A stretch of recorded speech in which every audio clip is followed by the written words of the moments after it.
Morning guys, samahan niyo po ako at sagutin natin ang mga ilang katanungan regarding sa rehistro ng mga electric, specifically dito sa ating projects na conversion. Samahan niyo ako, let's go. Radically TV, let's go. So yan, morning guys ulit. So tayo papunta ngayon ng DOE or Department of Energy Central Office dahil ngayon ang schedule ng physical inspection for our unit.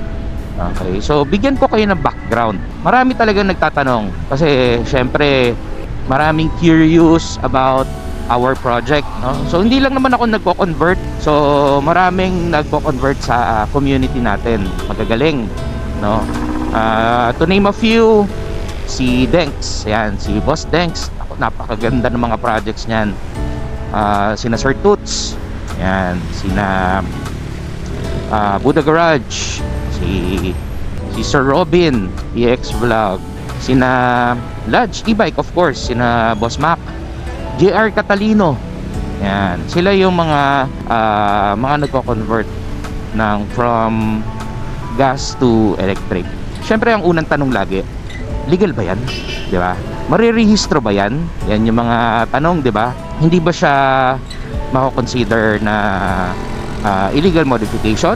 Di ba? Yan yung mga tanong. So, if we will base sa EVIDA law, yan, may part dyan, hindi lang ako specific kung saan stated. Then since pala, konti background about that, ang government natin in-encourage tayo to shift from pagiging dependent on fossil fuel, mga gas, 'di ba, mga diesel, ganyan or sa internal combustion engine. So kaya nga in-encourage nila mag-electric. Kailangan ba as in electric lang? Wala bang ibang option? Okay. Actually, may option for rebuilt, okay, or yung mga kino-convert. So meron po yang saklaw po yan or kasama po yan sa pang-engganyo ng consumers to electric sa 2 wheels din, no? 4 wheels, 2 wheels. Kung nabalitaan nyo, actually pinost ko yan, yung sa Indonesia, ang government nila ay talagang in-encourage ang mga motorcycle owners na mag-shift to electric. Pero hindi yan sa pilitan, hindi yan mandatory. Okay? So, ganun talagang yan ay initiative ng kanilang government para mabawasan ang kanilang dependency on fossil fuel. Of course, ano mga kagandahan ng pag-electric? Number 1 is emission. 'Di ba? Tayo ay sumama sa global movement towards zero emission for a cleaner air or environment, no? So yun po isa sa mga talagang main objective niyan, talagang bawasan ang harmful emission gases from internal combustion engines. So yun po yung main objective niyan. Kumbaga marami, pati syempre pagiging economical, etc., yung mga ganyan, going back. So yun yung dahilan. Ngayon, sabi nga, mula nung nagsimula ako mag-electric dahil nainganyo ako sa social media, pinagsasabi nila na pag nag-electric ka, parang motor din yan, nakakaiwan ng NMAX. Ganon, na mga motor. Pag modified, diba? Bira lang talaga ang mga model na masasabi ko na pag binili mo as brand new, kayang sumabay agad. Oo, sa arangkada, sa stoplight, talaga kasi all torque to, diba? Pero ilan lang talaga yung makakasabay sa mga 150cc pataas. So to name a few, nandyan ang Storm XR, nandyan Storm X, nandyan ang Ziho AE8, nandyan ang yung mga nasubukan ko na, Segway E300 SE. Yan masabi mo makakasabay talaga sa mga 150cc, 160cc yan. Sa specs, okay, sa settings, talagang makakasabay. So ilang beses din ako nagtry pumunta ng LTO para marehistro, no? Number 1, yung kumuha kasi ako ng H1 dati, yung parang keso ba, okay, ang tawag doon ay quiso. Hindi siya yung keso talaga, no? Pero mukhang keso. So sa Scotts ko binili yan, yung mga e-bike warehouse. So yun yung pinagbilan ko. Sabi nila doon noong una, hindi kailangan ng rehistro, kailangan lang nito naka-helmet ka, etc. Yung mga mali dati. Tapos noon sabi ko, hindi, gusto ko ng ng isang unit na nare-rehistro. Kaya pumunta ako ng AIMA, ng mobility. Bumili ako ng AIMA A500. And yes, nung chinek ko sa LTO, recognized na siya ng DOE and ng LTO. So technically pwede na siya i-rehistro talaga. Pero nagtataka ako, sa tagal ko na nasa akin at kung ano na pinagagawa ko sa A500 ko, wala pa rin yung plaka. Kaya ako nag-decide, sabi ko baka ito yung workaround, yung pagko-convert. Kasi technically ito ay registered naman na, no? So may insurance, so lahat yan. Kaya hindi ako nagko-convert ng hindi pa nakapangalan sa akin. Ito, tulad nito, itong Rusi natin na Rapid 150. Nirehistro ko muna to bago siya kinalaw. So yun yung nangyari. Kaya ako nauwi sa conversion. Then, yun nga, sunod-sunod na yung tanong na nare-rehistro ba yan? Ganyan. So, naghanap ako ng paraan. And sa tulong ni Ras, ni Night Owl Vlogs, dahil since si Ras ay nagtatrabaho nung una sa sa TVS as marketing. Ngayon, shoutout kay Ras, siya ay ang after sales ng Segway ngayon, no? So, tinuruan niya ako kung anong gagawin. So, kinontak ko ngayon ang Department of Energy. So, yun, nung nakontak ko ang Department of Energy, in-explain ko bakit ko gusto. And this is for personal use, hindi ko naman to binibenta. Hindi lang, ang una mo kasing kailangan gawin as per DOE is ma-recognize muna ng DOE yung inyong unit. EV recognition, yun po yung makikita nyo sa kanila, yan ba ay pumasa sa kanila. Marami siyang proseso actually, hindi lang basta pupunta ka doon at kukuha ka ng certificate. Pupunta ka doon, magre-rehistro ka.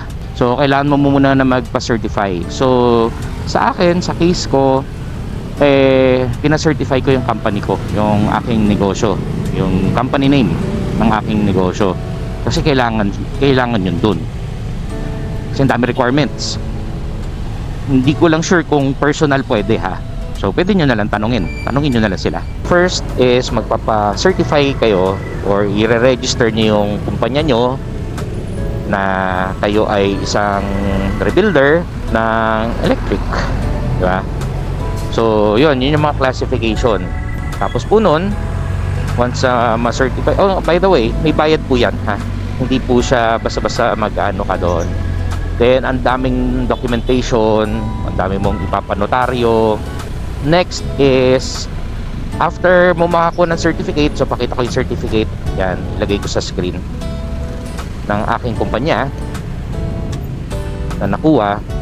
Next is magpapa-recognize na kayo. Ang recognition ng electric vehicle mo, dapat kompleto ka rin sa documents, di ba? Document mo from unit, sa case ko na ito ay conversion. So hinanapan siya ng mga test reports, yung mga ganyan. Kaya nga, pero I doubt kung meron lahat may ganun may mga test reports na kasama. Okay, so test reports, UNR 135 test, no? So yung test na yon, nung sinearch ko, yan, ipakita ko na lang din kung ano ba yung UNR test. Yan ay more on safety. So ano yung ginawa kong workaround? So sabi sa akin ng DOE, sumulat sa chairman nila or sa director nila about the procedure. And sa kanila kasi, kahit sila mismo sinasabi, wala pa kasi tayong accredited na third party na testing center na may standards. Although ako, sabi ko nga nung una, di ba, nilapitan ko yung professor ko sa Don Bosco, si Sir Paul Catalan. Si Sir Paul, siya ngayon ang more on, alam ko sa Bureau of Philippine National Standard. Chairman siya doon. So yun, so dapat magpapatulong ako sa kanya on our Project Zapdos, pero sabi ko baka maging busy, mapatagal lang din. So pero eventually kakasapik pa rin naman siya.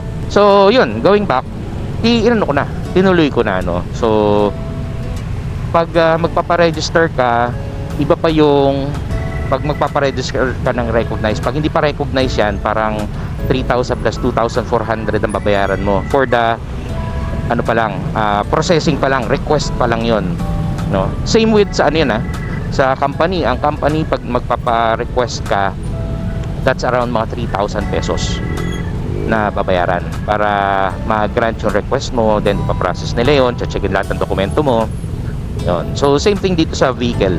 So yun, since wala akong UNR test, pero pinakita ko yung test na galing sa po, converted lang po. Opo. So, saan ba ako? Si Kuya nagtanong. Speaking of. And yon. So, yung mga babayaran mo, no. So, sabi ko, since wala akong UNR test report na makuha, ang nakuha lang is mga safety ng motor, documents ng, actually galing lang sa internet yung sa battery, tulong ni CK Custom. Yun yung inattach ko na lang. Okay. So kaya tinanong ko rin sina Ras, sina Michael, kasi si Boss Michael alam ko may brand din siya na pinagtatrabahuan.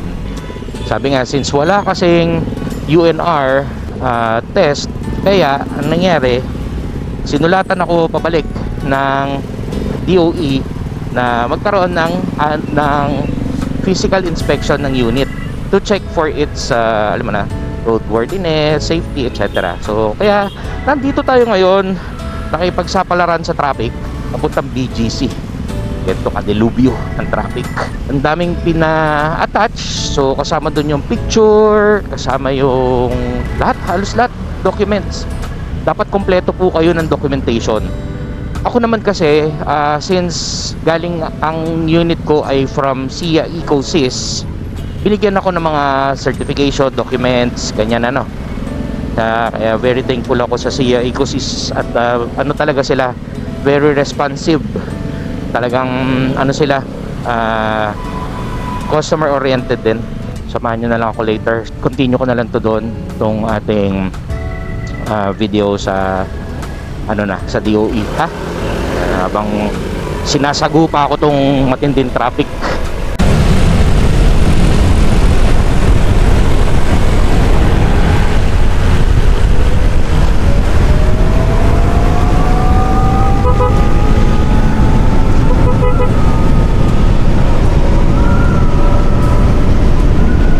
Yabe, no? Talagang makasusubukan ng riding skills mo rito. Ito yung mga rason bakit di naman sa alam ko maraming magagalit sa akin ito bakit ako hindi ako bumibili ng big bike. Hindi mo kung ako lang although sanay lang naman yan, sabi nga nila, kasi hindi mo gamit pang araw-araw talaga unlike yung mga scooters, di ba, mga daily commute. So napaga tayo, 9 o'clock pa naman ang ating schedule ng ating appointment. And we're here sa BGC. Hanapin ko na lang yung DOE office. Ayan, nawala tayo.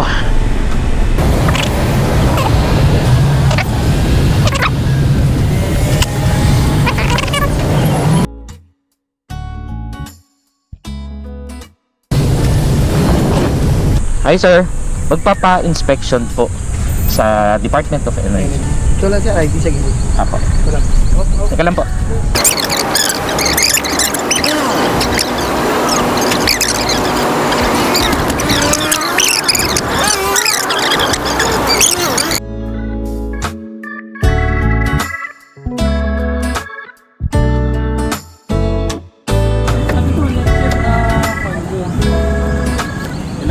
Sanay ka sa automatic, pinipindot mo yung kaliwa, no?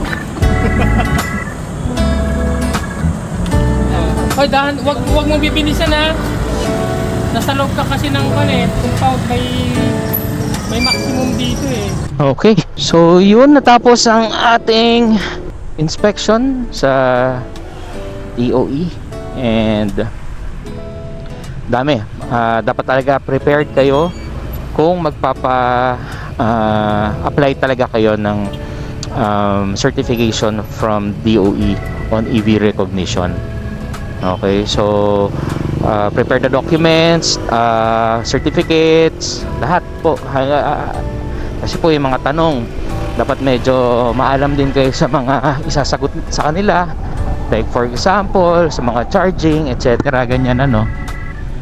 So lahat po yun, chine-check po nila. So it's part of course, na masabi na talagang ang unit nyo ay electric. Hindi porket meron na kayong electric motor, yun na yun. Hindi. So it has to be compliant sa safety of course. Kaya tinatanong nila doon yung sa mga output, yung mga ganun, aray ko. Tapos ite-test drive na nila. And very happy naman na medyo favorable naman yung result ng testing nila sa atin. So after nun, pumasa kayo sa kanila, you will wait for 7 working days para magkaroon ng certificate. So yun lang naman. Okay, so abangan na lang natin ang mga susunod na kabanata sa ating pagpaparehistro ng ating Phoenix, and of course yan si Zapdos.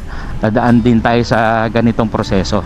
So with that, maraming salamat po. I hope may na-share ako sa inyong konting information about how to apply for EV recognition sa DOE. Again, I'm your Brad Oli TV. Maraming salamat po sa natapos nito and sumusuporta po sa ating munting channel. So salamat po sa magla-like, sa mag-share and magpa-follow po. Okay, again, I'm your Brad Oli TV. Maraming salamat. Ride safe, guys.